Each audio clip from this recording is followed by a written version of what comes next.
MP board maths channel पर आप सभी का स्वागत है। दोस्तों, इस वीडियो में हम एमपी बोर्ड के कक्षा 9वीं के गणित के अध्याय 14 सांख्यिकी की प्रश्नावली 14.3 के सभी प्रश्नों को हल करेंगे। प्रश्न एक में दोस्तों हमें दिया गया है, एक संगठन ने पूरे विश्व में 15 से 44 वर्षों की आयु की महिलाओं में बीमारी और मृत्यु के कारणों का पता लगाने के लिए किए गए सर्वेक्षण से निम्नलिखित आंकड़े प्रतिशत में प्राप्त किए हैं। ठीक है, जैसे कि महिला की जो मृत्यु दर है, किस वजह से महिलाओं की मृत्यु हो रही है, वो प्रतिशत में उन्होंने प्राप्त किया। ठीक है, सर्वेक्षण करके। ठीक है, तो उन्होंने जाना कि जनन स्वास्थ्य अवस्था की वजह से 31.8 महिला प्रतिशत महिलाओं की मृत्यु हो रही है। तंत्रिका मनोविकारी अवस्था की वजह से 25.4% महिलाओं की मृत्यु हो रही है। क्षति की वजह से 12.4 महिलाओं की मृत्यु हो रही है, 12.4%। हृदय वाहिका अवस्था की वजह से 4.3% महिलाओं की मृत्यु हो रही है। श्वसन अवस्था की वजह से 4.1% महिलाओं की मृत्यु हो रही है और अन्य कारणों की वजह से 22% महिलाओं की मृत्यु हो रही है। इस प्रश्न के 3 भाग हैं। पहले भाग में हमें बोला है ऊपर दी गई सूचनाओं को आलेखीय रूप में निरूपित कीजिए। ठीक है, तो हमें इसका दंडालेख बनाना है। ठीक है, बनाएंगे अभी हम। फिर दूसरे भाग में पूछा है कौन सी अवस्था पूरे विश्व की महिलाओं के खराब स्वास्थ्य और मृत्यु का बड़ा कारण है। ठीक है, तो हम बता देंगे, वैसे भी यहाँ से देख के बता सकते हैं हम। ठीक है, जो सबसे ज्यादा प्रतिशत किसका है, जनन स्वास्थ्य अवस्था का 31.8। ठीक है, इसको हम आगे भी हल कर लेंगे। फिर भाग 3 में पूछा है अपनी अध्यापिका की सहायता से ऐसे 2 कारणों का पता लगाने का प्रयास कीजिए जिनकी ऊपर 2 में मुख्य भूमिका रही हो। मतलब दूसरे भाग में जो हमारा हम कारण बताएंगे, ठीक है, उस कारण की में जो 2 मुख्य भूमिका रही हो वो हमें बताना है। ठीक है, तो कारण जो भाग 3 है वो भाग 2 पर ही निर्भर करता है। ठीक है, तो हम पहले भाग 1 में दंड आलेख बना लेंगे। दंड आलेख बनाने की प्रक्रिया को समझ लेते हैं पहले हम। ठीक है, दंड आलेख बनाने के लिए कोई भी पैमाना स्केल लेकर हम क्षैतिज अक्ष यानी कि एस एक्स अक्ष को पर मदों या मतलब जो चर हैं उनको निरूपित करते हैं। क्यों, हालांकि दंड की चौड़ाई का कोई महत्व नहीं होता है दंड आलेख में, फिर भी हम स्पष्टता के लिए क्या करेंगे, सभी दंड समान चौड़ाई के लेंगे और उनके बीच उन दंडों के बीच भी समान दूरी रखेंगे। मान लेंगे कि एक मद को 1 सेंटीमीटर से निरूपित किया गया है। ठीक है, हम महिला मृत्यु दर को कहाँ रखेंगे, ऊर्ध्वाधर अक्ष वाई अक्ष पर निरूपित करेंगे। क्योंकि अधिकतम महिला दर 31.8% है, तो हम क्या करेंगे, एक पैमाना बराबर 5% मान लेंगे। फिर हम क्या करेंगे, अपने पहले मत, हमारा पहला मत क्या दिया रखा है हमको, जनन स्वास्थ्य अवस्था को दे रखा है, तो उसको निरूपित करने के लिए हम क्या करेंगे, एक मात्रक की चौड़ाई और 31.8% की ऊंचाई वाला एक आयताकार दंड बना लेंगे। ये भी हम समझेंगे सर आगे। इसी प्रकार 2 क्रमागत दंडों के बीच एकमात्र खाली स्थान छोड़कर अन्य मदों को हम निरूपित करेंगे। तो अब हम इसका दंडालेख बनाते हैं। आइए दोस्तों, अब हम दंडालेख बना लेते हैं और सीखते हैं कैसे बनाते हैं दंडालेख। एक्स अक्ष पर हमने ले लिए कारण, ठीक है, जो हमारे चर हैं। ठीक है, जैसे कि जनन स्वास्थ्य अवस्था तांत्रिक मनोकारी, इसके लिए मनोकारी अवस्था, इसके लिए हमने क्या ले लिया, एक्स अक्ष ले लिया। ठीक है, वाई अक्ष पर हमने ले लिया महिला मृत्यु दर प्रतिशत में। ठीक है, और जैसा कि हमने कहा था कि एक मात्रक बराबर हम 5% मानेंगे, तो ये हो जाएगा 5, ये हो गया 10, ये हो गया 15, ये हो गया 20, ये हो गया 25, ये हो गया 30, ये हो गया 35। ठीक है, क्योंकि हमारा अधिकतम मान कितना है 31.8, तो हमने ले लिया 35 तक। ठीक है, अब हमने इनको छोट लाइनों से भी दिखा दिया। ठीक है, ताकि हमें दंडालेख बनाने में आसानी हो। ये 20 की लाइन, ये 25 की लाइन, ये 30 की और ये 35 की। ठीक है, तो सबसे पहले हम बना लेते हैं जनन स्वास्थ्य अवस्था। तो हमने यहाँ लिख दिया जनन स्वास्थ्य अवस्था। ठीक है, इसकी चौड़ाई ले लेंगे एक मात्रक, मतलब कि 1 सेंटीमीटर। ठीक है, और इसकी जो लंबाई है, ऊंचाई है, वो होगी 31.8 इसके मान के बराबर। तो 31.8 कहाँ होगा, 30 के थोड़ा सा ऊपर और 35 के थोड़ा सा नीचे। ठीक है, पर 30 के करीब, तो ये हो जाएगा हमारा 31.8। ठीक है, अब इतनी ही जगह छोड़ देंगे और इतनी ही चौड़ाई का, ये जो चौड़ाई है, ठीक है, इतनी ही चौड़ाई का एक और खींच देंगे आलेख। अब वो कौन सा होगा, तंत्रिका मनोविकारी अवस्था। ठीक है, अब उसकी चौड़ाई तो बराबर है और ये बीच बीच में जो दूरी है वो भी बराबर है, पर इसकी ऊंचाई या लंबाई जो है वो अलग होगी। कितनी होगी, 25.4। ठीक है, तो 25.4 25 से थोड़ा सा ऊपर, तो वो हमने 25 से थोड़ा सा ऊपर ले लिया और लिख दिया 25.4। और यहाँ पे लिख दिया हमने तंत्रिका मनोकारी अवस्था। अगला कौन सा, क्षति। ठीक है, तो ये यहाँ आ जाएगा क्षति। ठीक है, और इसी चौड़ाई का एक और दंड बनाएंगे हम। ठीक है, जिसकी ऊंचाई होगी 12.4। ठीक है, तो क्षति 12.4 ऊंचाई का, 12.4 क्या होगा, 10 और 15 के बीच में होगा। ठीक है, ठीक है, तो ये बना दिया हमने, उस चौड़ाई सबकी समान रखी हमने, ठीक है, सभी दंडों की, ठीक है, और यहाँ मान रख दिया 12.4। अगला कौन सा है, हृदय वाहिका अवस्था, ठीक है, 4.3, ठीक है, तो हमने यहाँ लिख दिया हृदय वाहिका अवस्था, और ये 4.3 ऊंचाई का मतलब 5 से थोड़ा सा कम, ठीक है, ये 5 की लाइन है तो 5 से थोड़ा सा कम, ठीक है, ये हमने खींच दिया दंड। अगली है श्वसन अवस्था 4.1, तो श्वसन अवस्था लिखा यहाँ पर, और 4.1 की ऊंचाई का दंड खींच दिया हमने, चौड़ाई सबकी समान है सभी दंडों की, ठीक है, और आखिरी है हमारा अन्य कारण का दंड खींच दिया, जिसकी ऊंचाई या लंबाई होगी 22, ठीक है, तो 20 के ऊपर और 25 के नीचे 22 लंबाई का हमने दंड खींच दिया, ठीक है, तो ये दोस्तों बन गया हमारा दंडालेख, दिए हुए प्रश्न का दंडालेख हो गया। को हल करने के लिए प्रश्न के दूसरे भाग को पढ़ लेते हैं। कौन सी अवस्था पूरे विश्व की महिलाओं के खराब स्वास्थ्य और मृत्यु का कारण है, ठीक है, यहाँ से भी हम बता सकते हैं और दंडालेख से भी बता सकते हैं, तो यहाँ से देखने में पता चलता है 31.8 है तो जनन स्वास्थ्य अवस्था होगी। अब हम इसको दंडालेख से भी देख लेते हैं। तो दोस्तों पूरे विश्व में महिलाओं की खराब स्वास्थ्य और मृत्यु का जो कारण होगा, सबसे ज्यादा कारण वो कौन सा होगा, जो दंड सबसे ज्यादा ऊंचाई का होगा, जिसका मान सबसे ज्यादा ऊंचाई का होगा, तो यहाँ पर कौन सा है, ये 31.8 सबसे ज्यादा है, यानी कि जनन स्वास्थ्य अवस्था, ठीक है, इसको हम सारणी में भी देख के बता सकते हैं कि जनन स्वास्थ्य अवस्था सबसे ज्यादा है, मृत्यु दर कितनी, 31.8, ठीक है, तो हमारा प्रश्न के दूसरे भाग का उत्तर होगा जनन स्वास्थ्य अवस्था पूरे विश्व की महिलाओं के खराब स्वास्थ्य और मृत्यु का कारण है, तो उत्तर हो जाएगा हमारा जनन स्वास्थ्य अवस्था।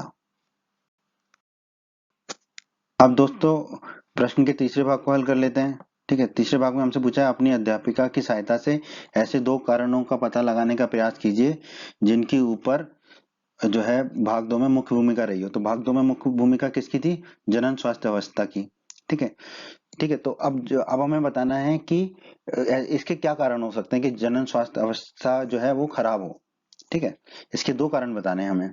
तो पहला कारण हम बता सकते हैं चिकित्सा सुविधाओं का अभाव, ठीक है, कि चिकित्सा सुविधाएं जो है कम है, अभाव का मतलब होता है कमी, ठीक है, चिकित्सा सुविधाओं की कमी, ठीक है, दूसरा कारण हो सकता है सही चिकित्सा पद्धति की कम जानकारी, ठीक है, हमें नहीं पता कि कैसे चिकित्सा पद्धति का इस्तेमाल करना है, ठीक है, तो ये 2 कारण हमने लिख दिए, और भी कारण हो सकते हैं, ठीक है, तो हमने ये 2 कारण लिख दिए, ठीक है, जनन स्वास्थ्य अवस्था के, ठीक है, कि क्यों जनन स्वास्थ्य अवस्था की वजह से मृत्यु दर ज्यादा है, ठीक है, उसके 2 कारण हमने लिख दिए, चिकित्सा की सुविधाओं का अभाव और दूसरा सही चिकित्सा पद्धति की कम जानकारी, और यही हमारा उत्तर है प्रश्न के तीसरे भाग का दोस्तों। प्रश्न 2 में दोस्तों हमें दिया गया है भारतीय समाज के विभिन्न क्षेत्रों में प्रति 1000 लड़कों पर लड़कियों की निकटतम दस्तक की संख्या के आंकड़े नीचे दिए गए हैं, ठीक है, कि जैसे 1000 लड़के हैं तो लड़कियां कितनी हैं, ठीक है, जैसे अनुसूचित जाति में 1000 लड़के हैं तो 940 लड़कियां हैं, अनुसूचित जनजाति में 1000 लड़के हैं तो 970 लड़कियां हैं, गैर अनुसूचित जाति जनजाति में 1000 लड़कों पर 920 लड़कियां हैं, पिछड़े जिले में 1000 लड़के हैं तो 950 लड़कियां हैं, गैर पिछड़े जिले हैं 1000 लड़के हैं तो 920 लड़कियां हैं, ग्रामीण क्षेत्र में 1000 लड़के हैं तो 930 लड़कियां हैं, और शहरी क्षेत्र में 1000 लड़के हैं तो 910 लड़कियां हैं। तो इस प्रश्न में 2 भाग हैं, पहले भाग में हमें पूछा बोला है कि ऊपर दी गई सूचनाओं को एक दंडालेख द्वारा निरूपित कीजिए, कर देंगे। फिर हमने बोला है दूसरे भाग में कक्षा में चर्चा करके बताइए कि आप इस आलेख से कौन कौन से निष्कर्ष निकाल सकते हैं, तो आलेख बना लेते हैं, फिर आलेख से देखते हैं हम कौन कौन से निष्कर्ष निकाल सकते हैं। तो प्रश्न के पहले भाग को हल करते हैं, हम दंडालेख बनाते हैं पहले। आलेख बनाने की विधि को देख लेते हैं हम, जैसे कि हमने प्रश्न 1 में देखा था, कोई भी पैमाना लेकर हम क्षैतिज अक्ष पर चरों को निरूपित करेंगे, यहाँ दंड की चौड़ाई का कोई महत्व नहीं है, फिर भी हम स्पष्टता के लिए सभी दंड समान चौड़ाई के लेंगे और उनके बीच भी समान दूरी रखेंगे, मान लेंगे कि एक मद 1 सेंटीमीटर को निरूपित करता है, एक मद की चौड़ाई, ठीक है, साथ ही यहाँ पर जो पहला आंकड़ा है वो 910 से प्रारंभ हो रहा है, ना कि 0 से, इसलिए हमें एक निकुंज का चिन्ह बनाकर दिखाना पड़ेगा, ठीक है, अक्ष पर, ताकि हम आलेख को अच्छे से दर्शा सकें, ठीक है, तो ये निकुंज का जो चिन्ह है वो हम देख लेंगे आगे, अभी जब हम आलेख बनाएंगे तब, ठीक है, हम प्रति 1000 लड़कों पर लड़कियों की संख्या को ऊर्ध्वाधर या वाई अक्ष पर निरूपित करेंगे, क्योंकि लड़कियों की संख्या 910 से 970 के बीच है, इसलिए हम एक पैमाना एक मात्रक बराबर, हम पैमाना एक मात्रक कितना ले लेंगे, 10 लड़कियां ले लेंगे, ठीक है, अपने पहले मद अर्थात अनुसूचित जाति को निरूपित करने के लिए हम एक मात्रक की चौड़ाई ले लेंगे और उसका जो मान है वो 940 दे रखा है हमें अनुसूचित जाति के लिए लड़कियों की संख्या, तो 940 मात्रक की ऊंचाई वाला आयताकार दंड बना लेंगे और ऐसे करके हम सारे दंड बना लेंगे बाकी एक एक स्थान को खाली छोड़कर। ठीक है, तो ये विधि हो गई। अब हम बनाते हैं हमारे दंड आलेख को, समझी थी? उसके हिसाब से हम आलेख दंड आलेख बना लेते हैं। तो पहले तो एक्स अक्ष हमने बना लिया क्षेत्र का, ठीक है, जो भी हमारा चर है।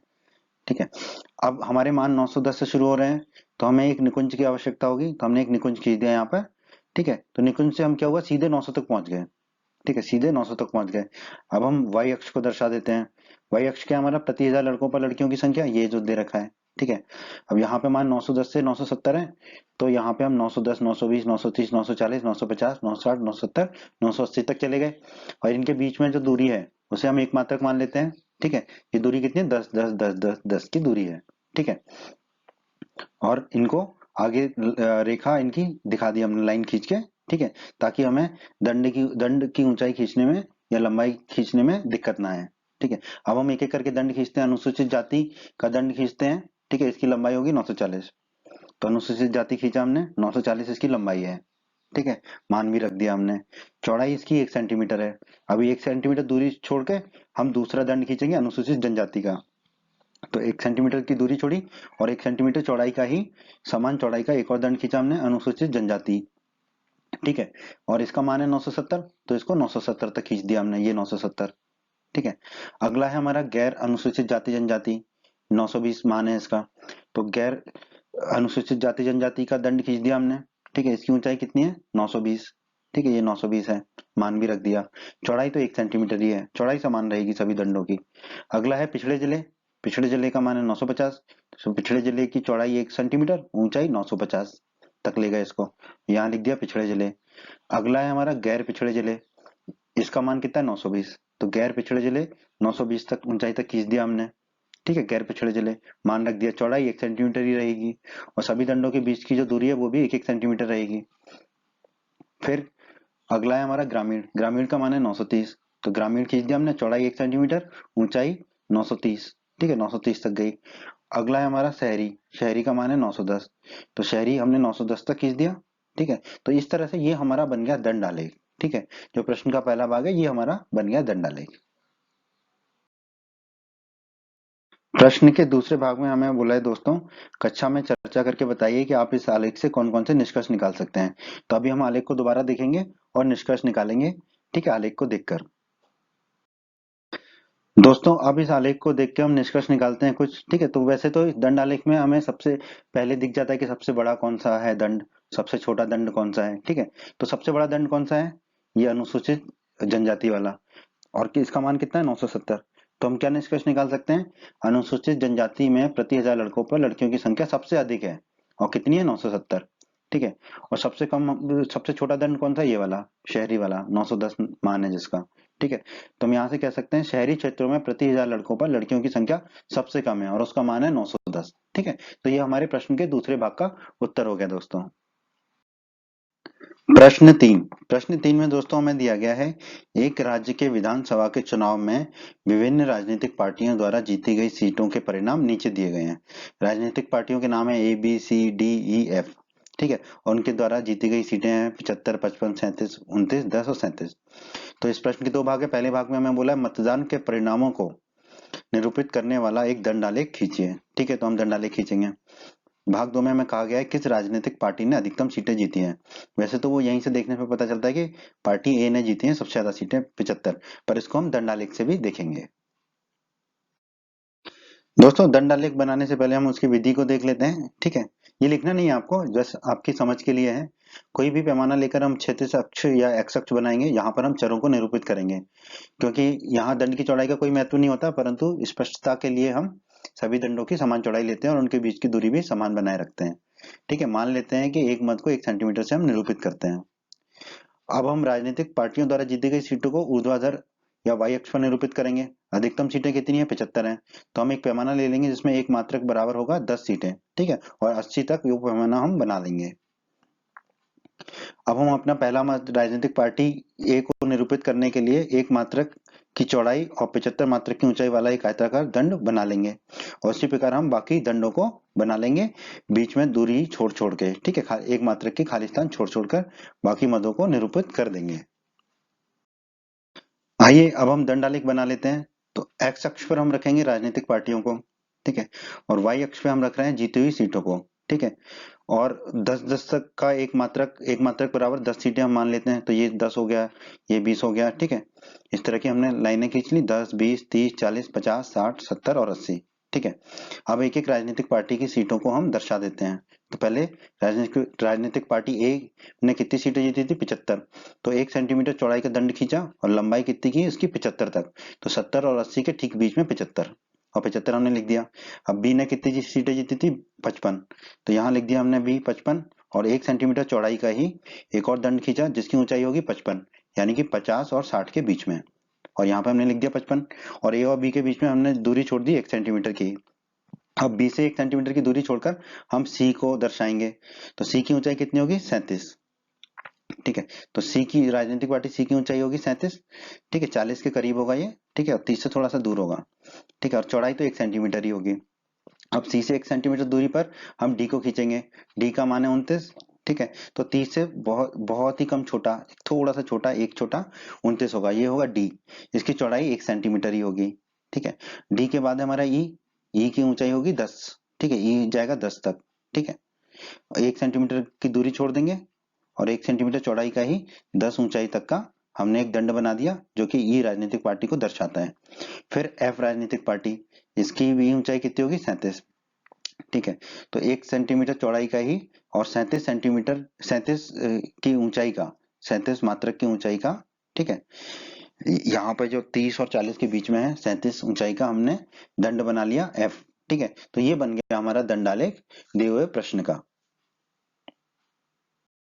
अब हम दोबारा प्रश्न पर आ गए हैं क्योंकि हम दूसरा प्रश्न पढ़ लेते हैं। प्रश्न का दूसरा भाग, किस राजनीतिक पार्टी ने अधिकतम सीटें जीती हैं? तो ये हम देखेंगे दंडालेख से कि किस राजनीतिक पार्टी ने अधिकतम सीटें जीती हैं। तो हम दंडालेख पे आ गए। अब दंडालेख में देखिए कि सबसे ऊंचा सबसे लंबा दंड कौन सा है? ये ए राजनीतिक पार्टी का, और इसका मान कितना है? 75 है, ठीक है। ये हम सारणी में भी देख सकते हैं कि सबसे ज्यादा सीटें किसने जीती हैं? कितनी है? 75, और वो किसने जीती है? ए पार्टी ने। तो हम कह सकते हैं राजनीतिक पार्टी ए ने अधिकतम सीटें जीती हैं। तो ये हमारे प्रश्न के दूसरे भाग का उत्तर हो गया दोस्तों, राजनीतिक पार्टी ए। प्रश्न 4 में दोस्तों हमें दिया गया है एक पौधे की 40 पत्तियों की लंबाई 1 मिलीमीटर तक शुद्ध मापी गई है और प्राप्त आंकड़ों को निम्नलिखित सारणी में निरूपित किया गया है, ठीक है। तो हमें दिया गया है कि 118 से 126 मिलीमीटर लंबाई की कितनी पत्तियां? 3, ठीक है। उसी प्रकार 127 से 135 मिलीमीटर की रेंज में या वर्ग में कितनी पत्तियां हैं? 5। तो इस प्रकार हमें सारणी में दिया गया है कि किस वर्ग में कितनी पत्तियां हैं। हमें कहा गया, प्रश्न के 3 भाग हैं, हमें प्रश्न के पहले भाग में कहा गया है दिए हुए आंकड़ों को निरूपित करने के लिए एक आयत चित्र खींचिए। तो अभी हम आयत चित्र खींचेंगे। भाग 2 में कहा पूछा गया है क्या इन्हीं आंकड़ों को निरूपित करने वाला कोई अन्य उपयुक्त आलेख है? तो हम वो बता देंगे। और भाग 3 में हमसे पूछा है क्या यह सही निष्कर्ष है कि 153 मिलीमीटर लंबाई वाली पत्तियों की संख्या सबसे अधिक है, और यदि है तो क्यों? ठीक है, तो हम पहले भाग को हल करते हैं, आयत चित्र खींचते हैं। आयत चित्र खींचने के लिए हमें एक चीज की आवश्यकता होती है कि ये जो वर्ग दिए होते हैं ये सतत वर्ग होने चाहिए, ठीक है। पर यहाँ पर आप देखिए जो पहला वर्ग है वो 118 से 126 है, दूसरा वर्ग 126 से शुरू नहीं हो रहा है, 127 से शुरू हो रहा है, ठीक है। तो ये सतत वर्ग नहीं है, तो हमें पहले इनको सतत बनाना होगा, ठीक है, मतलब कंटिन्यूअस बनाना होगा, ठीक है। तो उसके लिए हमें क्या करना पड़ेगा?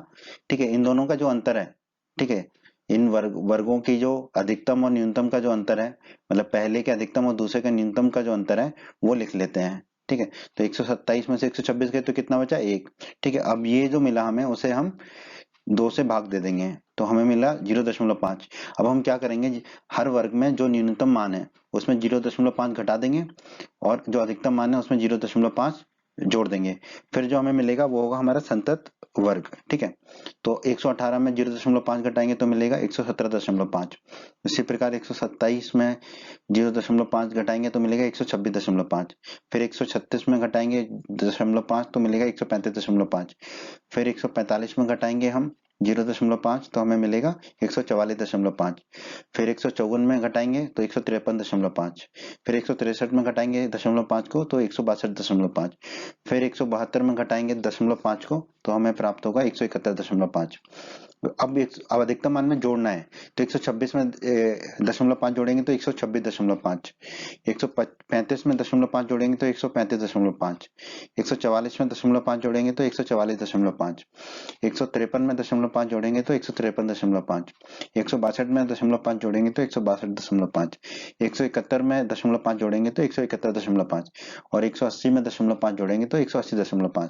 अब ये जो वर्ग है ये संतत वर्ग है, ठीक है, क्योंकि देखिए पहला वर्ग जहां खत्म हो रहा है 126.5 पे, दूसरा वर्ग वहीं से शुरू हो रहा है, ठीक है, दूसरा वर्ग जहां खत्म हो रहा है तीसरा वर्ग वहीं से शुरू हो रहा है 135.5 पे, ठीक है। तो अब इस जो संतत वर्ग है इसको हम लिख लेते हैं, ठीक है, क्योंकि इसी से हम आयत चित्र बनाएंगे, ठीक है। तो हमने जो हमें दिया गया था संतत वर्ग नहीं था तो उसे हमने सतत वर्ग में बदल लिया, ठीक है। हम आयत चित्र बनाने से पहले उसकी विधि को देख लेते हैं थोड़ा सा। हम एक उपयुक्त पैमाना लेकर क्षैतिज एक्स अक्ष पर निरूपित करते हैं। हम यहाँ पर क्या करेंगे 1 सेंटीमीटर बराबर 9 मिलीमीटर ले लेंगे। क्यों? क्योंकि यहाँ पर जो वर्ग अंतराल है वो 9 मिलीमीटर का है, ठीक है। साथ ही पहला वर्ग अंतराल हमारा शुरू हो रहा है 117.5 से यहाँ पर, ठीक है। तो शून्य से नहीं हो रहा है तो हम क्या करेंगे यहाँ पर एक निकुंज का चिन्ह बनाकर अक्ष का एक विच्छेद दिखाकर इस आलेख पर दर्शाएंगे, क्योंकि अगर हम शून्य से शुरू करेंगे तो हमारे जो आयत चित्र है वो बहुत दूर से बनना शुरू होगा, ठीक है। इसलिए हम निकुंज की सहायता लेंगे, निकुंज को उपयोग करेंगे। फिर एक उपयुक्त पैमाने के अनुसार हम पत्तियों की संख्या या जो बारंबारता है उसको ऊर्ध्वाधर अक्ष y पर निरूपित करेंगे और अधिकतम बारंबारता कितनी है 12 है, तो हम ऐसे पैमाने का चयन करेंगे जिसमें अधिकतम बारंबारता आ जाए 12, ठीक है। तो जब हम अभी आलेख बनाएंगे तो इसको हम y अक्ष पर लेंगे। अब हम वर्ग अंतराल के अनुसार समान चौड़ाई के संगत वर्ग अंतरालों को बारंबारताओं की लंबाई मानकर आयत या आयताकार दंड बना लेंगे, ठीक है। तो अब हम इसको देखते हैं कि कैसे हम आयत चित्र को बनाएंगे। दोस्तों आइए अब हम आयत चित्र बनाते हैं, ठीक है। पहले हमने एक्स अक्ष बनाया, यहाँ पे हमने दिखाई लंबाई मिलीमीटर में, ठीक है, ये जो अक्ष, ठीक है, यहाँ दिखा दिया हमने लंबाई मिलीमीटर में। फिर ये हमने निकुंज बना दिया, क्यों? क्योंकि हमारा जो वर्ग है वो कहाँ से शुरू हो रहा है 117.5 से, ठीक है, हमने दिखा दिया 117.5। फिर है 126.5, 126, फिर 135.5, फिर 144.5, फिर 153.5, 162.5, 171.5 और 180.5, ये हमने दर्शा दिया। अब हम y अक्ष को दिखा देते हैं पत्तियों की संख्या। अधिकतम संख्या कितनी है 12 है तो हमने 14 तक दिखा दिया, ठीक है। तो एक मात्रक हमने मान लिया 2 पत्तियां, ठीक है। तो ऐसे हो जाएगा 2 4 6 8 10 12 और 14, ठीक है। ये हमने लाइनें खींच दी उसको आगे तक दिखाने के लिए ताकि हम आसानी से आयत चित्र बना सकें। अब पहला आयत चित्र बनाते हैं हम, तो पहला वर्ग है 117.5 से 126.5, ठीक है। तो 1 सेंटीमीटर का हम आयत खींचेंगे 117.5 से 126.5 तक और पत्तियों की संख्या कितनी है 3, तो उसकी लंबाई हो जाएगी 3, ठीक है। तो ये आयत चित्र हो गया हमारा, ठीक है, 117.5 से 126.5, ठीक है, और इसकी लंबाई होगी 3, 2 और 4 के ठीक बीच में। अगला है हमारा वर्ग 126.5 से 135.5, ठीक है। तो 126.5 से शुरू होगा और 135.5 तक जाएगा, समान चौड़ाई का, ठीक है, क्योंकि वर्ग अंतराल समान है 9 है, ठीक है, 9 मिलीमीटर है, ठीक है। तो और इसकी लंबाई कितनी होगी 5, ठीक है। तो ये हम 5 की लंबाई का खींच दिया हमने, तो लंबाई 5 हो गई, चौड़ाई समान ही रही, ठीक है। लेकिन यहाँ पर कोई भी दूरी नहीं है दोनों आयत के बीच में, ठीक है, क्योंकि ये संतत वर्ग अंतराल है, ठीक है। इन वर्ग अंतरालों में कोई दूरी नहीं है, संतत वर्ग अंतराल है ये, ठीक है। तो ये 126.5 से शुरू होगा और 135.5 तक जाएगा और इसकी लंबाई होगी 5 और हमने 5 लिख दिया। अगला जो है वर्ग अंतराल है हमारा 135.5 से 144.5, ठीक है। तो उसी चौड़ाई का हम एक और आयत खींचेंगे पर उसकी लंबाई कितनी होगी 9, ठीक है। तो उसकी 9 लंबाई का 9 होगा 8 और 10 के बीच में, ठीक है, खींच दिया हमने, चौड़ाई समान ही रखी। अब अगला होगा हमारा 144.5 से 153.5 तक, अब इसकी लंबाई होगी 12, ठीक है। तो इसकी 12 लंबाई का हमने खींच दिया, 12 तक गया है ये, ठीक है, चौड़ाई समान ही रहेगी, ठीक है।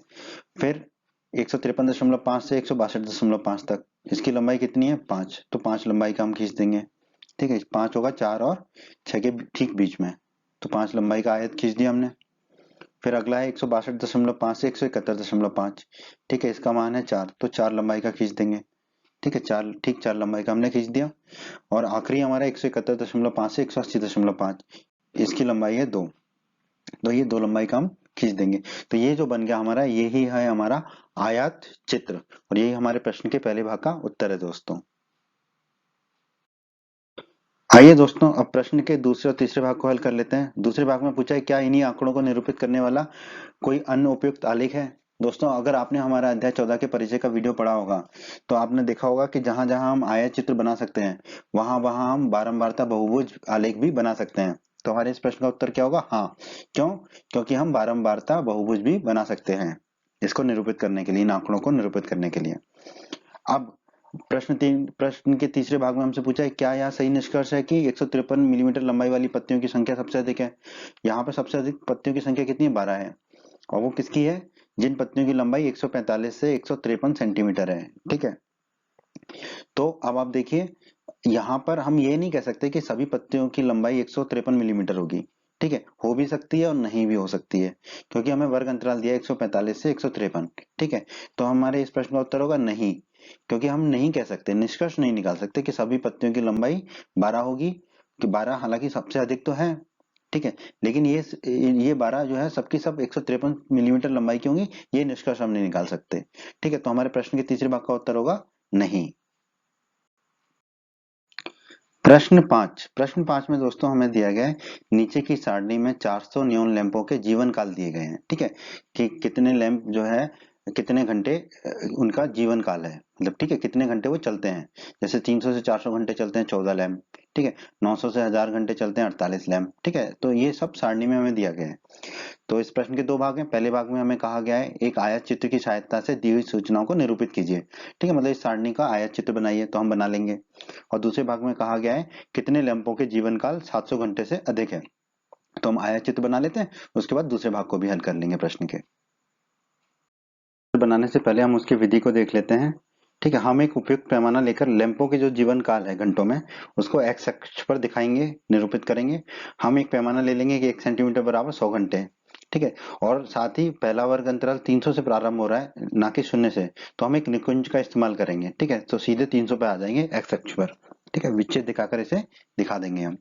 ठीक है, फिर हम क्या करेंगे, एक उपयुक्त पैमाना लेकर पैमाने के अनुसार लैंपों की जो संख्या है, बारंबारता जो है लैंपों की संख्या को, उसको हम वाई अक्ष पर निरूपित करेंगे। और हम जानते हैं, हमने यहाँ पर देखा है, लैंपों की जो अधिकतम संख्या है, अधिकतम बारंबारता है, वो 86 है। ठीक है, तो हमें कैसे पैमाने का चयन करना होगा जिसमें ये अधिकतम बारंबारता 86 आ जाए। ठीक है, तो अभी हम इसको बनाएंगे तो वैसा ही लेंगे। ठीक है, कि जो है अधिकतम बारंबारता 86 आ जाए। अब हम क्या करेंगे, वर्ग अंतराल के अनुसार समान चौड़ाई के संगत वर्ग अंतरालों को, बारंबारताओं को लंबाइयां मानकर आयताकार दंड बनाते चले जाएंगे हम। आइए अब हम आयत चित्र का आलेख बनाते हैं। एक्स अक्ष पर हम रखेंगे जीवन काल घंटों में। ठीक है, लैंप का जो जीवन काल है, ठीक है, घंटों में। अब ये 300 से शुरू हो रहा है, तो एक निकुंज ले लिया, क्योंकि हम 0 से शुरू नहीं कर पा रहे हैं। ठीक है, फिर हमने लिखा यहाँ 300, 400, 500, 600, 700, 800, 900 और 1000। ठीक है, क्योंकि 1000 तक हम जाना है। ठीक है, फिर हमने वाई अक्ष में बना दिया लैंपों की संख्या। ठीक है, अधिकतम कितनी है? 86, तो हम 90 तक चले जाएंगे। ठीक है, तो हमारा एक मात्रक 10 के बराबर हो जाएगा। 10, 20, 30, 40, 50, 60, 70, 80, 90। ठीक है, 90 तक हम चले गए, क्योंकि हमें 86 तक जाना था। ठीक है, अब 300 से 400 जो जीवन काल है, उन लैंपों की संख्या कितनी है? 14। ठीक है, तो 300 से 400 के बीच में एक आयत बना देंगे। ठीक है, मान लेते हैं 1 सेंटीमीटर चौड़ाई का। ठीक है, पर इसकी लंबाई कितनी होगी? 14। तो 10 और 20 के बीच में आएगा ये 14, तो ये बना दिया। फिर अगला वर्ग अंतराल है हमारा 400 से 500, और इसकी संख्या है 56, तो 56 लंबाई का। ठीक है, चौड़ाई समान रहेगी वही 1 सेंटीमीटर, और बीच में कोई दूरी नहीं होगी दोनों आयतों के। ठीक है, आयत चित्र में आयतों के बीच में कोई दूरी नहीं होती है। ठीक है, इसकी लंबाई कितनी हो जाएगी? 56। 56 मतलब 50 और 60 के बीच में। ठीक है, तो ये बना दिया हमने। फिर अगला आयत जो होगा, चौड़ाई तो समान ही होगी 1 सेंटीमीटर। ठीक है, या कोई कितना भी ले सकते हैं आप, 2 सेंटीमीटर भी ले सकते हैं। 500 से 600। ठीक है, 500 से 600 के बीच में इसकी लंबाई कितनी होगी? 60। ठीक है, तो ये 60 लंबाई का। ठीक है, हमने एक आयत बना दिया, 60 लिख भी दिया। अब 600 से 700 समान चौड़ाई का एक और आयत बनाएंगे, उसकी लंबाई होगी 86। ठीक है, तो 86 की लंबाई का हमने बना दिया। फिर 700 से 800, ठीक है, समान चौड़ाई का एक आयत बनाएंगे, इसकी लंबाई होगी 74। तो 74 जो है होगा हमारा 70 से 80 के बीच में, ठीक है। 86 हमारा कहाँ था, 80 से 90 के बीच में, ठीक है। फिर 800 से 900 के बीच में जो है आयत बनाएंगे, उसकी लंबाई कितनी होगी, 62, ठीक है। तो 62 होगा 60 के ठीक थोड़ा सा ऊपर, ठीक है। तो ये आयत बना दिया हमने। फिर 900 से 1000 में का आयत बनाएंगे समान चौड़ाई का, तो इसकी लंबाई कितनी होगी, 48, ठीक है। तो 48 लंबाई का हमने एक आयत बना दिया, ठीक है। तो ये जो बन गया हमारा, ये बन गया हमारा आयत चित्र, ठीक है। तो इसी तरह हमें आयत चित्र बनाना होता है। तो ये हमारे प्रश्न के पहले भाग का उत्तर हो गया दोस्तों। हमने प्रश्न को दोबारा लिख लिया क्योंकि हम प्रश्न के दूसरे भाग में हमसे पूछा है कितने लैंपों के जीवन काल 700 घंटे से अधिक है। तो हमें बताना है कितने लैंपों का जीवन काल 700 घंटे से अधिक है। तो प्रश्न के दूसरे भाग में हमें बताना है कितने लैंपों का जीवन काल 700 घंटे से अधिक है, ठीक है। तो आप देखिए 700 से अधिक मतलब 700 से आगे, 700 से 800 900 1000, ठीक है। इनके मान देख लेते हैं आलेख में, कितने हैं, 74 62 और 48। सारणी में देख लेते हैं 700 से अधिक क्या आते हैं, 700 से 1000 तक, तो वही 74 62 और 48। इन तीनों को जोड़ लेंगे, 74 धन 62 धन 48, ये हो जाएगा 184, ठीक है। तो हम कह सकते हैं 184 लैंपों का जो जीवन काल है वो 700 घंटे से अधिक है। वो 700 से 800 भी हो सकता है, 800 से 900 भी हो सकता है, 900 से 1000 भी हो सकता है, पर सबका जीवन काल 700 घंटे से अधिक है। तो हमारा उत्तर होगा 184। प्रश्न 6 में दोस्तों हमें दिया गया है नीचे की दो सारणियों में प्राप्त किए गए अंकों के अनुसार दो सेक्शनों के विद्यार्थियों का बंटन दिया गया है, ठीक है। एक सेक्शन ए है और एक है सेक्शन बी, जैसे हमारे स्कूल में विद्यालय में होता है 9th ए 9th बी 9th सी, ठीक है। तो यहाँ पे हमें दिया गया है जैसे कि 0 से 10 अंक सेक्शन ए में 3 बच्चों के आए, 10 से 20 9 के आए, और 10 से 20 अंक जो है सेक्शन बी में 19 बच्चों के आए, ठीक है। इस तरह से हमें सारणी दी हुई है। तो हमसे कहा गया है कि दो बारंबारता बहुभुजों की सहायता से एक ही आलेख पर दोनों सेक्शनों के विद्यार्थियों के प्राप्तांक निरूपित कीजिए, ठीक है। तो हमें एक ही आलेख बनाना है जिसमें दो बारंबारता बहुभुज बनाने हैं, ठीक है। एक सेक्शन ए के लिए, एक सेक्शन बी के लिए।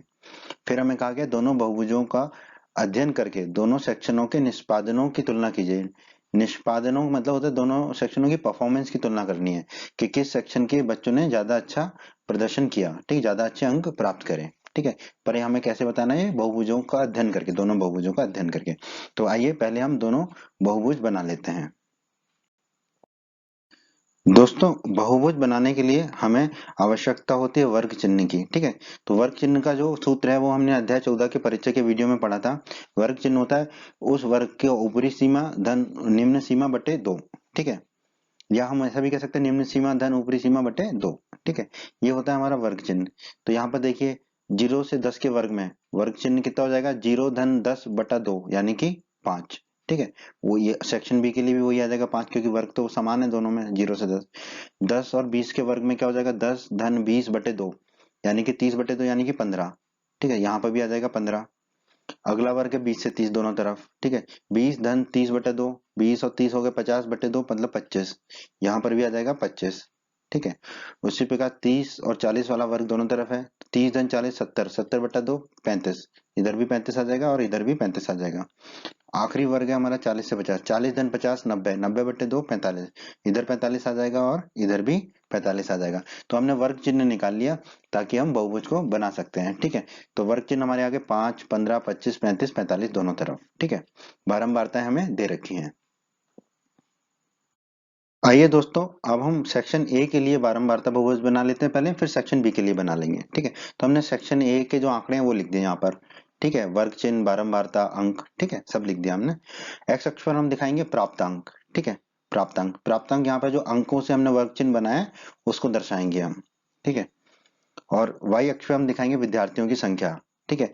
अब जो बारह विद्यार्थियों की संख्या क्या है, बारंबारता, ठीक है। तो अधिकतम बारंबारता जो है 19 थी, ठीक है। यहाँ पर सेक्शन ए में 17 है पर सेक्शन बी में 19 थी, तो हम यहाँ पर विद्यार्थियों की संख्या ले लिए 20, ठीक है। अब इसको हमने एक मात्रक हमने दो विद्यार्थियों के बराबर ले लिया, ठीक है। 2 4 6 8 इत्यादि ऐसे हम 20 तक चले गए, ठीक है। अब यहाँ पर हमने दिखा दिया ये 5 पहला वर्ग चिन्ह, दूसरा वर्ग चिन्ह 15, ठीक है। अगला वर्ग चिन्ह कौन सा है, 25, तो अगला वर्ग चिन्ह हमने दिखा दिया 25। फिर उसका अगला वर्ग चिन्ह है 35, तो हमने दिखा दिया 35। फिर उसका अगला वर्ग चिन्ह है 45, तो हमने दिखा दिया 45, ठीक है। अब हम इसके आगे एक और वर्ग चिन्ह हमें दिखाना पड़ता है, ठीक है। तो समान वर्ग अंतराल लेंगे, तो 35 के बाद 45 था तो 45 के बाद 55 होगा, ठीक है। अब यहाँ पर देखिए यहाँ पर भी हमें एक और वर्ग चिन्ह दिखाना होता है बाई तरफ, ठीक है, उसकी दूरी भी पहले वर्ग चिन्ह से समान दूरी पे होगा। तो 15 और 5 और 15 के बीच में 10 की दूरी है, तो 5 से बाईं तरफ जाएंगे तो 10 दूरी पे होगा हमारा -5, ऋण का 5। ठीक है, तो वो हमने खींच दिया। ठीक है, अब आप देखिए जो वर्ग चिन्ह 5 है वहां पे मान क्या है, बारंबारता क्या है, 3। ठीक है, तो हमने एक गोला खींच दिया, एक बिंदु खींच दिया। ठीक है, बिंदु जिसका मान है 3, तो वो 2 और 3 के बीच में है। ठीक है, और कहां पर है वो, 5 पर। ठीक है, वर्ग चिन्ह 5 पर। अगला वर्ग चिन्ह है 15।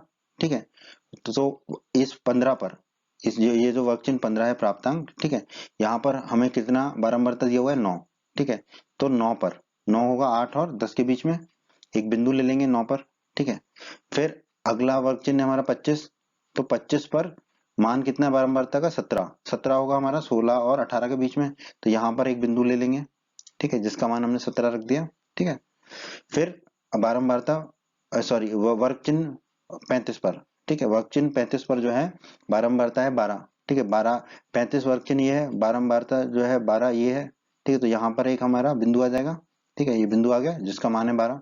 ठीक है, आखिरी वर्ग चिन्ह है हमारा 45। 45 पे मान है 9। ठीक है, 45 पे 9, 9 होगा 8 और 10 के बीच में, तो यहाँ पर आएगा। ठीक है, तो ये आ गया 9। ठीक है, तो ये हमारे वर्ग चिन्ह और बारंबारता यहाँ पर आ गई। ठीक है, पर हमें इसके आगे जो हमने एक और वर्ग चिन्ह लिया था वहां पर एक शून्य रखना पड़ेगा। ठीक है, ये इसकी विधि होती है, एक आगे और एक पीछे। ठीक है, पीछे हमने कौन सा लिया था, -5। ठीक है, तो यहाँ पर भी एक शून्य पर हमें एक बिंदु रखना पड़ेगा। ठीक है, अब बहुत ही आसान है, अब हमें इन सारे बिंदुओं को मिलाना है। ठीक है, तो ये शून्य से शुरू करेंगे। शून्य से जो पहला वर्ग चिन्ह 5 है वहां पर जो बिंदु है उसको मिला देंगे। ठीक है, तो ये मिला दिया हमने -5 और 5 वाले बिंदुओं को। अब 5 और 15 वाले बिंदु को मिला देंगे। ठीक है, तो 3 और 9 जो है इनको मिला दिया। अब 15 से 25 वाले बिंदु को मिला देंगे। ठीक है, सीधी रेखा खींचेंगे। ठीक है, तो 9 और 17 मिल गया। ठीक है, अब 25 और 35 वाले बिंदु को मिला देंगे। ठीक है, तो 17 और 12 वाले को मिला देंगे। फिर 35 और 45 वाले को मिला देंगे, तो ये 12 और 9 मिल जाएगा। ठीक है, अब ये 9 वाले और शून्य वाले को, क्योंकि 45 और 55 को मिलाना है, तो 9 और शून्य को मिला देंगे। ठीक है, ठीक है, तो ये बन गया हमारा बारंबारता बहुभुज, किसका, सेक्शन ए का। ठीक है, तो हमें नीले रंग से दिखा दिया, सेक्शन ए का बन गया हमारा बारंबारता बहुभुज। ठीक है, अब हम इसी प्रकार सेक्शन बी का बारंबारता बहुभुज बनाएंगे। सेक्शन ए का बारंबारता बहुभुज तो हमने बना ही लिया। अब यहाँ पे हमने सेक्शन बी के आंकड़े लिख दिए, वर्ग चिन्ह और अंक तो वही है, बारंबारता सेक्शन बी की लिख दी यहाँ पर। ठीक है, अब देखिए 5 वर्ग चिन्ह पर कितनी बारंबारता है, 5। तो 5 वर्ग चिन्ह पर हम 5 बारंबारता लेंगे। 5 कहाँ होगा, 4 और 6 के बीच में। ठीक है, तो यहाँ पर एक बिंदु ले लिया। अब इसको हमने लाल रंग से दिखा दिया, सेक्शन ए को हमने नीले रंग से दिखाया था, सेक्शन बी को हम पूरे को लाल रंग से दिखाएंगे। ठीक है, अगला वर्ग चिन्ह है 15। 15 पर बारंबारता 19, तो 15 पर बारंबारता होगी 19। 19 मतलब 18 और 20 के बीच में यहाँ पर। ठीक है, तो एक बिंदु आ जाएगा 18 और 20 के बीच में, 19। ठीक है, 15 पर। ठीक है, अगला वर्ग चिन्ह है 25। 25 पर बारंबारता है 15, तो 25 पर 15, 15 होगा 14 और 16 के बीच में, तो यहाँ पर एक बिंदु आ जाएगा। ठीक है, फिर अगला है वर्ग चिन्ह 35। 35 वाला वर्ग चिन्ह, यहाँ पर कितना है बारंबारता 10, तो 10 तो यहाँ पर मिलेगा, तो यहाँ पर एक बिंदु आ जाएगा 10 पर। ठीक है, 35 बारंबारता में। फिर अगली बारंबारता है हमारी 45। ठीक है, तो 45 में कितना है मान, 1। ठीक है, तो 45 बारंबारता पे एक मान पे आ जाएगा हमारा बिंदु। ठीक है, ये एक आ गया। एक कहाँ पर होगा, 0 और 2 के बीच में, 0 और 2 के बीच में एक यहाँ पर आ गया।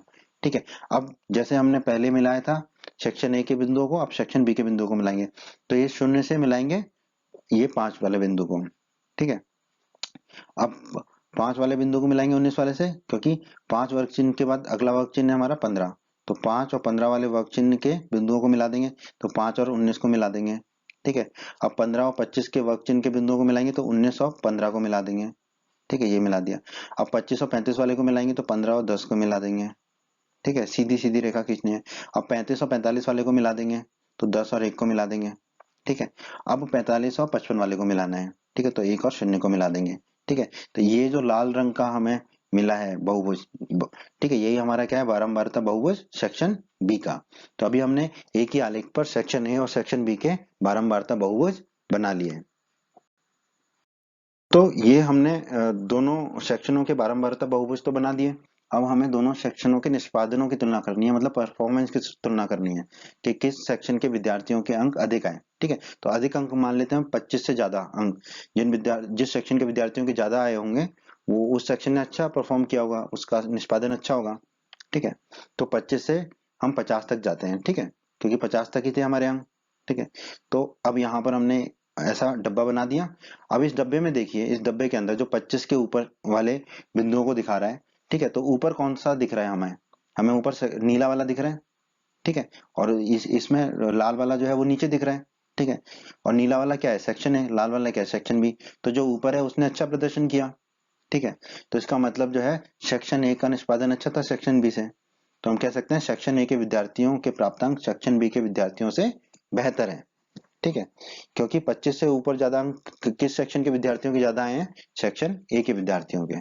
ठीक है, और यहाँ से इस आयत से आपको दिख भी रहा होगा कि 25 से ऊपर वालों में जो है बिंदु किसके ऊपर है? सेक्शन ए के बिंदु ऊपर है, सेक्शन बी के बिंदु नीचे हैं। तो सेक्शन ए के विद्यार्थियों के प्राप्तांक सेक्शन बी के विद्यार्थियों के प्राप्तांक से बेहतर है। यही हमारे प्रश्न का उत्तर है दोस्तों। प्रश्न 7 में दोस्तों हमें दिया गया है, एक क्रिकेट मैच में दो टीमें ए और बी द्वारा प्रथम 60 गेंदों में बनाए गए रन नीचे दिए गए हैं। ठीक है, जैसे पहली 1 से 6 गेंदों में टीम ए ने 2 रन बनाए, टीम बी ने 5 रन बनाए। ठीक है, 55 से 60वीं गेंद जो थी उसमें टीम ए ने 2 रन बनाए, टीम बी ने 10 रन बनाए। तो ये आंकड़े हमें दिए हुए हैं सारणी में। ठीक है, हमसे कहा गया है कि बारंबारता बहुभुजों की सहायता से एक ही आलेख पर दोनों टीमों के आंकड़े निरूपित कीजिए। ठीक है, और हमें एक संकेत भी दे रखा है कि पहले वर्ग अंतराल को संतत बनाइए। ठीक है, क्योंकि ये संतत वर्ग अंतराल नहीं है। 1 से 6 है, फिर 7 से 12 है। ठीक है, ये संतत नहीं है। संतत होता तो जहां पर पहला वर्ग खत्म होता वहीं से दूसरा वर्ग शुरू होता।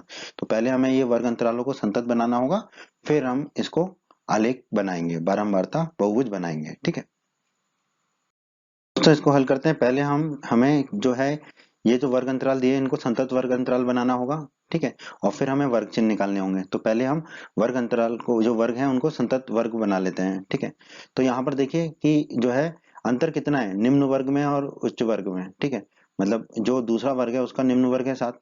ठीक है, और जो पहला वर्ग है उसका उच्च वर्ग है 6। तो 7 में से 6 घटा देंगे तो हमें कितना मिलेगा? 1। ठीक है, फिर हमें क्या करना होता है? इसमें 2 का भाग देना होता है। तो 1 में 2 का भाग देंगे तो हमें मिलेगा 0.5।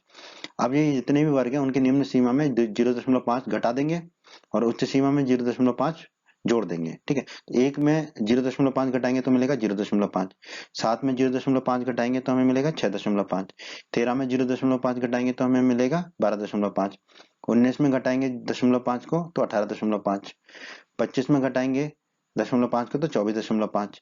31 में घटाएंगे 0.5 को तो 30.5। 37 में से घटाएंगे 0.5 को तो 36.5। 43 में से घटाएंगे 0.5 को तो 42.5। 49 में से घटाएंगे 0.5 को तो 48.5। 55 में से घटाएंगे 0.5 को तो 54.5। अब दाईं तरफ जो है 0.5 जोड़ देंगे तो 6 में 0.5 जोड़ेंगे तो 6.5। 12 में 0.5 जोड़ेंगे तो 12.5। 18 में 0.5 जोड़ेंगे तो 18.5। 24 में 0.5 जोड़ेंगे तो 24.5। 30 में 0.5 जोड़ेंगे तो 30.5। 36 में 0.5 जोड़ेंगे तो 36.5। 42 में 0.5 जोड़ेंगे तो 42.5। 48 में 0.5 जोड़ेंगे तो 48.5। 54 में 0.5 जोड़ेंगे तो 54.5। और 60 में 0.5 जोड़ेंगे तो 60.5। अब आप देखेंगे ये जो वर्ग है, ठीक है, ये संतत वर्ग हो गए। देखिए, पहला वर्ग खत्म हो रहा है 6.5 पे, दूसरा 6.5 पे शुरू हो रहा है, दूसरा 12.5 पे खत्म हो रहा है, तो तीसरा 12.5 पे शुरू हो रहा है। तो अभी हमें संतत वर्ग मिल गए, संतत वर्ग अंतराल मिल गए। अब हमें वर्ग चिन्ह बनाना है। ठीक है, तो वर्ग चिन्ह का जो सूत्र है हमें पता है, ऊपरी सीमा धन निम्न सीमा बटे 2 या निम्न सीमा धन ऊपरी सीमा बटे 2। ये हमने अध्याय 14 के परिचय के वीडियो में पढ़ा था। ठीक है, तो इन दोनों को जोड़िए। ठीक है, इन दोनों को जोड़ेंगे तो 0.5 धन 6.5 होगा 7 बटे 2 3.5। ठीक है, इन दोनों को जोड़िए 6.5 और 12.5। ठीक है, 6.5 में 12.5 जोड़ेंगे तो हमें मिलेगा कितना? 13 और 6 19। 19 में 2 का भाग देंगे तो 9.5। ठीक है, फिर 12.5 और 18.5 होता है हमारा 31। ठीक है, 31 में 2 का भाग देंगे तो मिलेगा 15.5। ठीक है, इसी इसी प्रकार इन दोनों को जोड़ेंगे 18.5 और 24.5। ठीक है, इन दोनों को जोड़ेंगे तो हमें मिलेगा 18 और 24 42 और एक 43। ठीक, 43 में 2 का भाग देंगे तो 21.5। ठीक है। इस प्रकार आप देखेंगे ये जो वर्ग चिन्ह है इनमें छह छह जुड़ते चले जा रहे हैं, 3.5, 9.5, 15.5, 21.5, 21.5 में छह जोड़ेंगे तो हमें मिल जाएगा 27.5, 27.5 में छह जोड़ेंगे तो 33.5, 33.5 में छह जोड़ेंगे तो 39.5, 39.5 में छह जोड़ेंगे तो 45.5, 45.5 में छह जोड़ेंगे तो 51.5, 51.5 में छह जोड़ेंगे तो 57.5। इस प्रकार हमें ये वर्ग चिन्ह मिल गए। अब वर्ग चिन्ह और टीम ए और टीम बी की जो बारंबारता है, ठीक है, उससे हम बारंबारता बहुभुज को बना लेंगे। तो दोस्तों यहाँ पर हमने सारणी को फिर से लिख दिया, ठीक है। गेंदों की संख्या जो है सतत वर्ग अंतराल के हिसाब से, और वर्ग चिन्ह और टीम बी में कितने रन बनाए, ठीक है, वो हमें दिए हुए हैं, ठीक है, तो वो लिख दिया हमने दोबारा से बस। अब दोस्तों बारंबारता बहुभुज बनाने के लिए हमें वर्ग चिन्ह और टीमों द्वारा बनाए गए रनों की आवश्यकता होती है, ठीक है। तो जब हम टीम ए के लिए बारंबारता बहुभुज बनाएंगे तो वर्ग चिन्ह लेंगे और टीम ए द्वारा बनाए गए रन लेंगे, और जब हम टीम बी के लिए बारंबारता बहुभुज बनाएंगे तो वर्ग चिन्ह लेंगे और टीम बी द्वारा बनाए गए रनों को लेंगे, ठीक है। इस तरह से हम बारंबारता बहुभुज बनाएंगे दोनों टीमों की। आइए दोस्तों अब हम बारंबारता बहुभुज बनाते हैं। पहले हम बनाते हैं टीम ए के लिए, ठीक है। तो यहाँ पे वर्ग चिन्ह और टीम ए द्वारा बनाए गए रन हमने लिख लिए।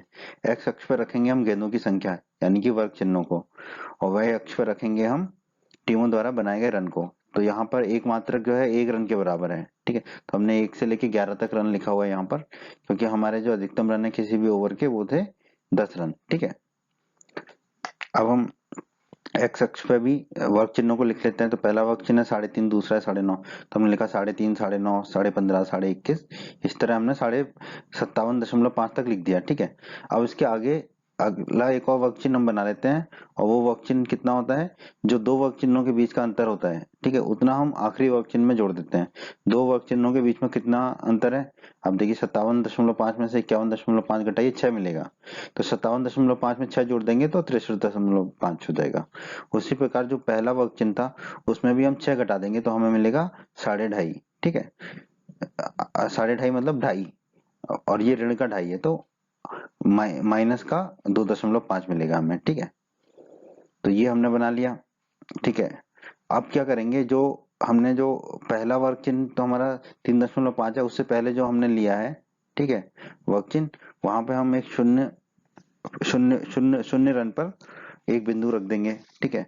फिर 3.5 पे कितने रन बने, 2 रन, तो 3.5 जो वर्ग चिन्ह है उसमें 2 रन पर बिंदु रख देंगे, ठीक है। फिर 9.5 में कितने बने, 1 रन, तो 9.5 जो है हमारा वर्ग चिन्ह उसमें हम रख देंगे 1 रन पे बिंदु, ठीक है।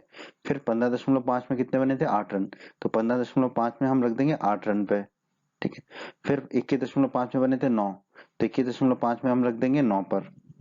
27.5 में बने हैं 4, तो 27.5 में रख देंगे हम 4 पर, ठीक है। फिर 33.5 में बने हैं 5 रन, तो 33.5 में हम रख देंगे 5 पर बिंदु, ठीक है। तो 39.5 में बने हैं 6 रन, तो 39.5 में हम रख देंगे 6 पर बिंदु। 45.5 में बने हैं 10 रन, तो 45.5 में हम रख देंगे 10 पर बिंदु। 51.5 में बने हैं 6 रन, तो 51.5 में हम 6 पर रख देंगे बिंदु, ठीक है। और 57.5 में बने हैं 2 रन, तो 57.5 में हम 2 पर रख देंगे बिंदु, ठीक है। जो पहले जैसे पहले वाले हमने वर्ग चिन्ह माना था, ठीक है, उसमें शून्य पर रखा था, उसी तरह जो आखिरी वाला वर्ग चिन्ह हम मानते हैं, ठीक है, जो दिया नहीं होता है उसको भी हम शून्य पर बिंदु रख देते हैं। अब हम सारे बिंदुओं को मिलाएंगे, ठीक है, बगल बगल वालों को। तो ढाई वाले को -2.5 वाले को 3.5 वाले वर्ग चिन्ह से मिलाएंगे, ठीक है। अब 3.5 वाले को मिलाएंगे 9.5 वाले से, ठीक है, सीधी सीधी रेखा से मिलाएंगे। 9.5 वाले को मिलाएंगे 15.5 वाले से, ठीक है। 15.5 वाले को मिलाएंगे 21.5 वाले से, 21.5 वाले को मिलाएंगे 27.5 वाले से, 27.5 वाले को मिलाएंगे 33.5 से, 33.5 को मिलाएंगे 39.5 से, 39.5 को मिलाएंगे 45.5 से, 45.5 वाले को मिलाएंगे 51.5 से, 51.5 वाले को मिलाएंगे हम 57.5 वाले से, और 57.5 को मिला देंगे हम 63.5 से, ठीक है। तो ये बन गया हमारा टीम ए का बारंबारता बहुभुज बहुभुज, ठीक है। टीम ए को हमने किस रंग से दिखाया है, नीले रंग से। टीम बी को हम दिखाएंगे लाल रंग से। अब आसान है, जैसा कि हमने टीम ए के लिए बनाया था वैसे ही हमने टीम बी की सारणी को यहाँ पे रख दिया। ठीक है, अब हमें क्या करना है, 3.5 जो वर्क चिन्ह है उसमें टीम बी के 5 रन बने थे, तो लाल बिंदु रख देंगे हम 3.5 पे 5 पर। ठीक है, यहाँ पे लाल बिंदु आ जाएगा। फिर 9.5 में 6 रन बने थे, तो 9.5 जो वर्क चिन्ह है उसमें 6 रन पे आ जाएगा हमारा लाल बिंदु। ठीक है, 15.5 में बने थे 2 रन, तो 15.5 में 2 पर आ जाएगा हमारा लाल बिंदु। ठीक है, 21.5 में बने थे 10 रन, तो 21.5 में 10 पर आ जाएगा हमारा लाल बिंदु। 27.5 में 5 रन बने थे, तो 27.5 में 5 पे आ जाएगा हमारा लाल बिंदु। 33.5 में 6 रन बने थे, तो 33.5 वर्ग चिन्ह में 6 पर आ जाएगा हमारा लाल बिंदु। 39.5 में 3 रन बने थे, 39.5 में 3 रन पे आ जाएगा हमारा लाल बिंदु। ठीक है, 45.5 में 4 रन बने हैं, 45.5 वर्ग चिन्ह में 4 पे आ जाएगा लाल बिंदु। ठीक है, 51.5 में 8 रन बने हैं, 51.5 में 8 रन बने हैं, तो 51.5 में 8 पे आ जाएगा हमारा लाल बिंदु। ठीक है, अब 57.5 में 10 रन बने हैं, तो 57.5 में 10 पे आ जाएगा लाल बिंदु। ठीक है, अब ये पहले जो 63.5 है और -2.5 है, उसमें तो हम पहले ही बिंदु रख चुके हैं, ये काले रंग का। ठीक है, अब हम सारे वर्ग चिन्हों को मिला देंगे। ठीक है, तो ये -2.5 है, इसको मिला देंगे पहले 3.5 वाले लाल बिंदु से, और लाल रंग की रेखा से ही मिला देंगे इसको। ठीक है, तो -2.5 वाले बिंदु को मिला दिया 3.5 वाले बिंदु से। अब 3.5 वाले लाल बिंदु को मिलाएंगे 9.5 वाले लाल बिंदु से, 9.5 वाले लाल बिंदु को मिलाएंगे अब 15.5 वाले लाल बिंदु से, 15.5 वाले लाल बिंदु को मिलाएंगे हम 21.5 वाले लाल बिंदु से, 21.5 वाले लाल बिंदु को मिलाएंगे हम 27.5 वाले लाल बिंदु से, 27.5 वाले लाल बिंदु को मिलाएंगे हम 33.5 वाले लाल बिंदु से। ठीक है, बगल बगल वाले बिंदुओं से मिलाएंगे। फिर 33.5 वाले लाल बिंदु को मिलाएंगे 39.5 के लाल बिंदु से, 39.5 के लाल बिंदु को मिलाएंगे 45.5 के लाल बिंदु से, 45.5 के लाल बिंदु को मिलाएंगे 51.5 के लाल बिंदु से, 51.5 के लाल बिंदु को मिलाएंगे हम 57.5 के लाल बिंदु से, और 57.5 के लाल बिंदु को मिलाएंगे हम 63.5 वाले काले बिंदु से। ठीक है, तो ये जो लाल वाला जो मिला है हमें आलेख, ठीक है, ये है हमारा टीम बी का बारंबारता बहुभुज। ठीक है, तो इस तरह हमने एक ही आलेख पर टीम ए और टीम बी के बारंबारता बहुभुज बना दिए। टीम ए का बारंबारता बहुभुज है नीले रंग का, और टीम बी का बारंबारता बहुभुज है लाल रंग का। ठीक है, और यही हमारे इस प्रश्न का उत्तर है दोस्तों। प्रश्न 8 में दोस्तों हमें दिया गया है, एक पार्क में खेल रहे विभिन्न आयु वर्गों के बच्चों की संख्या का एक यादृच्छिक सर्वेक्षण मतलब रैंडम सर्वे किया गया पर निम्नलिखित आंकड़े प्राप्त हुए। ठीक है, जैसे कि 1 से 2 साल तक के आयु वर्ग के 5 बच्चे, 2 से 3 आयु वर्ग के 3 बच्चे, ठीक है, 10 से 15 आयु वर्ग के 10 बच्चे, 15 से 17 आयु वर्ग के 4 बच्चे, इत्यादि इत्यादि। अब हमसे कहा गया है कि ऊपर दिए हुए आंकड़ों को निरूपित करने वाला एक आयत चित्र खींचिए। ठीक है, तो हमें आयत चित्र बनाना है, आलेख बनाना है, आयत चित्र आलेख बनाना है इस सारणी दी हुई सारणी का। तो दोस्तों आयत चित्र बनाने से पहले हम यहाँ पर वर्ग की चौड़ाई देख लेते हैं। सभी वर्गों की चौड़ाई यहाँ पर समान नहीं है। पहले वर्ग की चौड़ाई क्या है, 2 में से 1 गया तो 1। ठीक है, दूसरे वर्ग की चौड़ाई क्या है, 2 से 3 है, मतलब 3 में से 2 को घटाएंगे तो हमें मिलेगा 1। ठीक है, ये दोनों वर्ग की चौड़ाई तो समान है। अब अगले वर्ग की चौड़ाई देखिए। ठीक है, 5 में से 3 को घटाएंगे तो मिलेगा 2। ठीक है, अगले वर्ग में 7 में से 5 को घटाएंगे तो मिलेगा 2। अगले वर्ग में 10 में से 7 को घटाएंगे तो मिलेगा हमको 3। फिर अगला वर्ग क्या है, 10 से 15, मतलब 15 में से 10 को घटाएंगे तो मिलेगा हमको 5। फिर अगला वर्ग है 15 से 17, 17 में से 15 को घटाएंगे तो मिलेगा हमें 2। ठीक है, तो हम यहाँ से कह सकते हैं यहाँ पर वर्ग की चौड़ाई बदल रही है, कभी 1 है, कभी 2 है, कभी 3 है, कभी 5 है, कभी 2 है। ठीक है, लेकिन न्यूनतम वर्ग की चौड़ाई कितनी है, 1। ठीक है, न्यूनतम वर्ग की चौड़ाई 1 है, ये तो हमें पता चल गया। और दोस्तों हम जानते हैं कि आयत चित्र में जो आयत का क्षेत्रफल है वो बारंबारता के समानुपाती होता है। ठीक है, तो यहाँ पर हमें आयतों की लंबाई में कुछ परिवर्तन करने की आवश्यकता होगी, जिससे कि जो आयत का क्षेत्रफल है वो पुनः से बारंबारताओं के समानुपाती हो जाए। ठीक है, तो उसके लिए हम क्या करेंगे, न्यूनतम वर्ग चौड़ाई 1 वाला वर्ग अंतराल ले लेंगे। ठीक है, तो दोस्तों हमने देखा यहाँ पर वर्ग की चौड़ाई बदल रही है। ठीक है, एक समान नहीं है। ठीक है, तो न्यूनतम वर्ग की चौड़ाई कितनी, 1 है, तो हम यहाँ मान लेते हैं z बराबर 1। ठीक है, तो यहाँ पर एक सूत्र है आयत की लंबाई, ये हमने एक नया जो है कॉलम बना लिया है, आयत की लंबाई। ठीक है। तो आयत की लंबाई l होगी x बटे वाई। x है बच्चों की संख्या जो दे रखी है, ठीक है। y है जो उस वर्ग की चौड़ाई है जो हमने अभी अभी निकाली थी, 1 1 2 2 3 5 2, ठीक है। तो x बटे वाई मतलब बच्चों की संख्या बटे वर्ग की चौड़ाई गुणा न्यूनतम वर्ग की चौड़ाई जो कि 1 है, ठीक है। ये आ जाएगा हमारा आयत की लंबाई, ठीक है। तो हमें हर वर्ग के लिए आयत की लंबाई निकालनी होगी। तो पहले वाले में रख देंगे सूत्र में, पहले वाले जो वर्ग है उसमें सूत्र रख देंगे। सूत्र क्या है, एक्स बटे वाई गुणा जेड। जेड तो एक है, ठीक है, जेड सब में एक आएगा, पर एक्स और वाई बदलेंगे। तो पहले वाले में एक्स है 5 और वाई है 1, तो हमने रख दिया 5 बटे 1 गुणा 1, कितना आ जाएगा 5।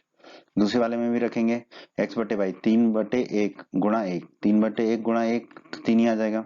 अगले वाले में भी रखेंगे एक्स बटे वाई 6 बटे 2 गुणा 1, 6 बटे 2 गुणा 1, क्योंकि जेड 1 है तो ये 6 में 2 का भाग देंगे तो ये बचेगा 3। अगले वाले में रखेंगे 12 बटे 2 गुणा 1, 12 बटे 2 गुणा 1, 12 में 2 का भाग देंगे तो आ जाएगा 6। फिर उसके अगले में रखेंगे एक्स बटे वाई मतलब 9 बटे 3 गुणा 1, 9 बटे 3 गुणा 1, 9 में 3 का भाग देंगे तो 3 आ जाएगा। फिर उसके अगले में रखेंगे 10 बटे 5 गुणा 1, 10 बटे 5, 10 में 5 का भाग देंगे तो 2 आ जाएगा। फिर आखिरी वाले में रखेंगे 4 बटे 2 गुणा 1, 4 बटे 2 गुणा 1 आ जाएगा हमारा 2। तो हमारे यहाँ पे आयत की लंबाई आ गई पहले वर्ग में 5, ठीक है। जो इधर भी 5 ही दे रखी थी, दूसरे वर्ग में 3, 3 ही दे रखी थी, लेकिन तीसरे वर्ग में हमें दे रखी थी 6, यहाँ पे हमारी आ गई 3। फिर अगले वर्ग में दे रखी थी 12, हमारी आ गई 6। उसके अगले वर्ग में 9 दे रखी थी, हमारी आई है 3। उसके अगले वर्ग में 10 दे रखी थी, हमारी आई है 2। और आखिरी वर्ग में हमें दे रखी थी 4, पर हमारी आई है 2। तो ये हमें आयत की लंबाई, अब इनके हिसाब से हम आयत चित्र बनाएंगे ताकि जो आयत का क्षेत्रफल है वो बारंबारता के समानुपाती हो जाएगा। तो जो हमने बनाया वो यहाँ पे हमने लिख लिया, ठीक है। आयत की लंबाई 5 3 3 6 3 3 3 2 2 ये आई थी हमारी, 5 3 3 6 3 2 2, ठीक है। अब हम इन लंबाइयों से आयत चित्र खींचेंगे। तो यहाँ पर समान वर्ग चौड़ाई नहीं थी तो हमने आयत की लंबाई निकाल ली वर्ग चौड़ाई के हिसाब से। अब हम आयत चित्र बना लेंगे। तो पहले हम बना लेते हैं एक्स अक्ष। तो यहाँ पे हमने लिख दी आयु वर्षों में, ठीक है। कहाँ से कहाँ तक, 1 से लेके 17 तक, ठीक है। क्योंकि 17 तक दे रखी है हमें तो 1 से 17 तक हमने लिख दी, ठीक है। और ऊर्ध्वाधर लाइनें भी हमने खींच दी। वाई अक्ष पे हमने ले लिया बच्चों की संख्या 1 से लेके 7 तक, ठीक है। क्योंकि हमारी आयत की लंबाई कहाँ से कहाँ तक है, 2 से लेके 6 तक है, तो ये ले लिया हमने। एक एक एक बच्चे का मतलब एक मात्रक, एक मात्रक मतलब एक बच्चा, ठीक है। तो हमने यहाँ 7 मात्रक ले लिए हैं, मतलब 7 बच्चों की संख्या ले लिए, पर हमारा काम 6 में ही हो जाएगा, ठीक है। अब हम आयत चित्र बनाते हैं। पहले आयत की चौड़ाई कितनी है, 1, ठीक है, और लंबाई कितनी है 5, ठीक है। तो तो जो है पहले आयत की चौड़ाई है हमारी 1, और वो जो आयत है वो कहाँ से कहाँ तक है, 1 से 2 तक, ठीक है। तो 1 से 2 में एक आयत खींचेंगे हम, ठीक है। इस आयत की जो है लंबाई कितनी है, 5, ठीक है। 1 से 2 तक आयत खींचा हमने, उसकी लंबाई है 5, ठीक है। तो ये बच्चों की संख्या नहीं लेंगे, यहाँ पे आयत की लंबाई लेंगे, ठीक है। अब अगला जो है, अगला आयु वर्षों में कितने वर्ग क्या है, 2 से 3। तो अब 2 से 3 का एक आयत खींचेंगे, उसकी लंबाई कितनी लेंगे, 3, उसकी लंबाई लेंगे 3। तो ये हमने ये खींच दिया, ठीक है। अगला जो वो है वर्ग, वो है 3 से 5। तो अब 3 से 5 मतलब 2 वर्ग चौड़ाई का आयत खींचेंगे, और उसकी लंबाई कितनी होगी, 3, 6 नहीं होगी, ठीक है, 3 होगी, ठीक है। तो 3 लंबाई का और 2 चौड़ाई का, 2 चौड़ाई का और 3 लंबाई का हमने आयत खींच दिया ये, ठीक है। अगला वर्ग है हमारा 5 से 7। तो 2 चौड़ाई का, वर्ग की चौड़ाई 2 है, 2 चौड़ाई का 5 से 7 तक, ठीक है। और लंबाई कितनी लेंगे, 6, और 6 लंबाई का आयत खींच देंगे, ठीक है। 6 लंबाई का हमने आयत खींच दिया और चौड़ाई 2 हो गई, ठीक है। अगला है हमारा वर्ग 7 से 10। वर्ग की चौड़ाई है 3, तो 7 से 10 तक 3 चौड़ाई का वर्ग होगा, पर उसकी ऊंचाई लंबाई कितनी होगी, 3, ठीक है। 3 लंबाई और 3 चौड़ाई वाला ये वर्ग हो गया हमारा। फिर अगला वर्ग है हमारा 10 से 5, ठीक है। इसकी वर्ग चौड़ाई है 5, तो 10 से 15 तक 5 चौड़ाई का वर्ग होगा ये हमारा, ठीक है। आयत होगा, मतलब 5 चौड़ाई का आयत होगा, ठीक है। और उस आयत की ऊंचाई होगी 2, तो 2 ऊंचाई का और 5 चौड़ाई का आयत खींच दिया हमने। और अगला आखिरी आयत है हमारा 15 से 17, इसकी वर्ग चौड़ाई है 2, तो इस आयत की चौड़ाई होगी 2 15 से 17 तक, और ऊंचाई होगी 2, ऊंचाई भी 2 होगी क्योंकि आयत की लंबाई हमने 2 निकाली है, ठीक है। तो ये हो जाएगा। तो ये जो है ये हो गया हमारा आयत चित्र, ठीक है। कब, जब वर्ग की चौड़ाई समान नहीं है। यही हमारे इस प्रश्न का उत्तर है दोस्तों।